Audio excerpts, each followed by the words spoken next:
That's for 5 minutes. Absorbed in reading the memorandum. Thank you very much, Mr. Chairman. So strategic competition with China is one of the defining issues, obviously, of this Congress. And now more than ever, we must be focused on understanding and responding. I thank each of you for showing up, and it's my sincere hope that the Congress and the administration can work together to fulfill the mission for the sake of the American people. Unfortunately, a number of the policies of this administration have only emboldened the leadership of CCP, and I think Speaker McCarthy was correct when he said the danger posed by our dependence on China is dire. We could go on and on about China's growing hold on the U.S. from supply chains and economic dependency, fentanyl, but what we need is a course correction.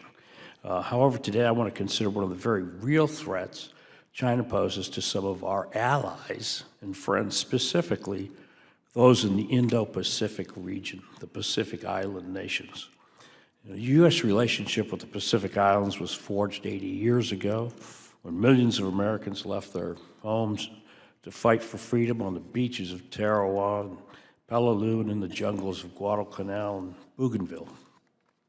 Over 100,000 Americans sacrificed their lives, and after the war, we mostly withdrew from the region. There was still some U.S. presence. I actually had the privilege of serving in the Pacific Islands as an Army surgeon, and I've provided care in many of those nations. Meeting those people under those conditions, you get to know them, and these are really good people. Largely, there's been a posture of neglect. The people we fought alongside have and helped liberate, we've forgotten them. Well, let's recall, we needed access to those islands when we wanted to take the war to Japan, and now they're under attack again.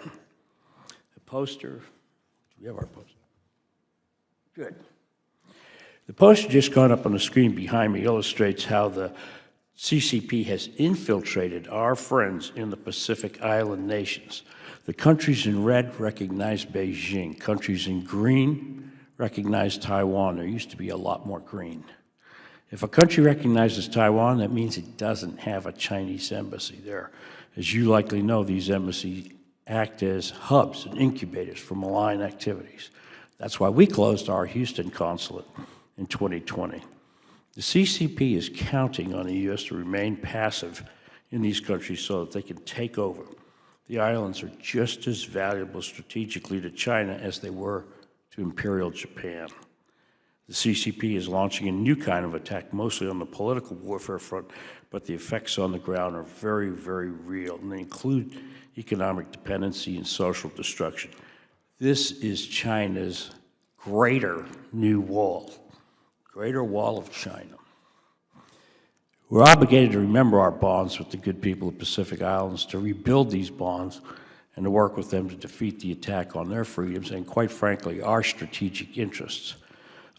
Secretary Crittenbrink, the then president of the Federated States of Micronesia, David Panuelo, released 3 letters over the last 2 years that laid out in detail the PRC's comprehensive and pernicious political warfare against the Federated States of Micronesia and other islands as well. Mr. Chairman, I'd like to enter those letters into the record. Mike? Okay. Thank you. The letters, by the way, the title of the article that accompanies the letters is Micronesia's President Writes Bombshell Letter on China's Political Warfare, authored by Cleo Pascal and the Diplomat. So his letters were a cry for help from us. In his March 23 letter, President Panuelo wrote, as a result of aggressive political warfare on his country by Beijing, he was in well-advanced negotiations with Taipei to switch his country's recognition back to Taiwan. This would have been a huge win for the free world and the people of Micronesia, but it didn't happen. Can you explain to me what the State Department did to assist the Federated States of Micronesia, Taipei negotiations at that time? Congressman, I don't know if I can respond specifically to what happened right at that time, but what I can say is absolutely agree with you about the centrality of our partnerships with our Pacific Island friends. Under this administration, we have dramatically stepped up our game. Thanks to support from Congress, we're expanding our diplomatic footprint in the region. We've opened new embassies in the Solomon Islands and Tonga. We are working on opening My embassies. time, unfortunately, has expired. I will submit other questions for the record. Thank you. I yield back. Thank you. Mr. Kim is recognized for 5 minutes.